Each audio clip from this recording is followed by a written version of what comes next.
From storyflo, this is your daily audio brief for June 25th. It's Riley, June 25th. 10 stories from overnight. Sourcing first, takes second. Let's get into it.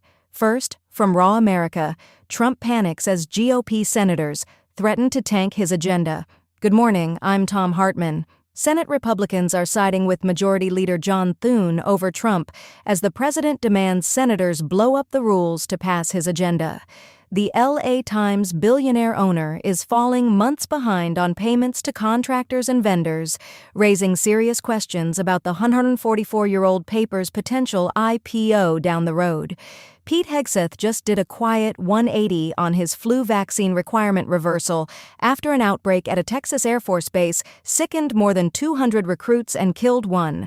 Next, second, from Raw America. Breaking. Trump suffers huge setback in plan to disrupt midterms. Good evening. I'm British Chris, and this is Raw America.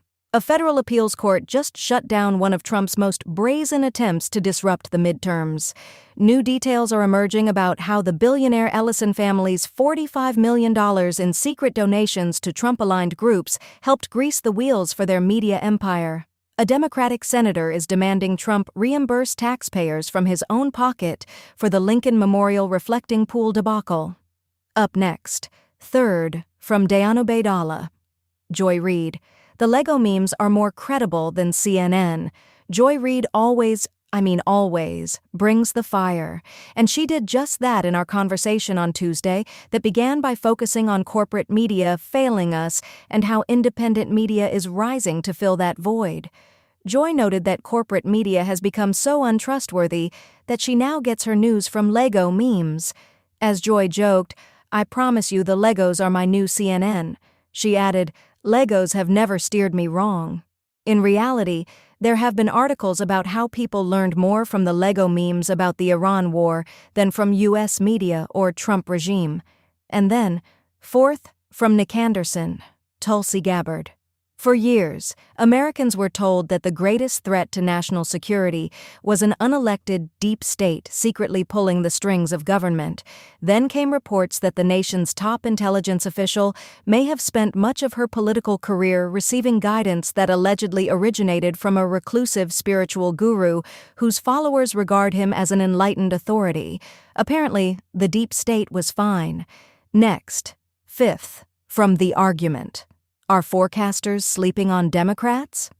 Fresh off of last week's model release, in which our director of political data, Lakshya Jain, argued that the Cook Political Report's election ratings were strangely pessimistic for Democrats, Cook's Aaron Covey gamely agreed to sort it out live in conversation. Aaron argued that Cook's ratings, which take into account a large amount of internal and public information alike, are designed to be stickier, erring on the side of caution. Up next, sixth, from The Cycle, how Reaganomics brought back the Gilded Age. In 1928, on the eve of the Great Depression, the richest 1% of Americans collected 23.9% of all income in the United States. Over the next 50 years, that share would be cut by more than half. Through progressive-era trust-busting, labor reform, taxation, social insurance, and public investment, Americans built the broadest middle class in the nation's history. And then, seventh, from Professorially, The Building Tells the Story, Bill Maher Just Cannot Read. I have written about Bill Maher more in the last 2 months than I have in my entire career. I want to be clear that this was not the plan. I did not sit down at my computer and think, you know what my political science career needs? A 70-year-old comedian with a podcast, a persecution complex, and the emotional resilience of an unplugged air fryer. Yet here we are. Every time I think I am done writing about Bill Maher, he opens his mouth and another article falls out. Next, eighth, from Think Big Picture. This week in the big picture. 1 year ago this week, Zohran Mamdani rocked the political world with his New York City mayoral primary victory over Andrew Cuomo. Yesterday, Mayor Mamdani followed that up with a second political earthquake as his 3 endorsed House primary candidates all won their races, ousting 2 sitting Democratic representatives in the process. The message Mamdani has sent to the Democratic establishment is unmistakable, but will they listen?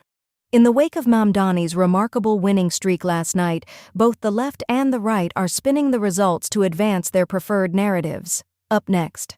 Ninth, from Simon WDC, big night for Mamdani, House Dems get important, wins in NY17 and UT1, enjoy my talk with Katie Fong. Morning all.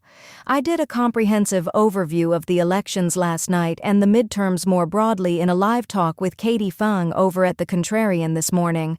A video recording and rough transcript are above. Here is some of what we discuss. Mamdani has a big night. The mayor's 3 candidates won their House primaries in New York City last night, unseating 2 incumbents, including the chair of the Hispanic caucus. His coalition also won some down-ballot state legislative primaries. He comes out of the night stronger than ever in New York City and as a rising power in American politics. And then, 10th, from Simon WDC, Rebecca Cook, WI03, checks in with the Hopium community. Greetings all.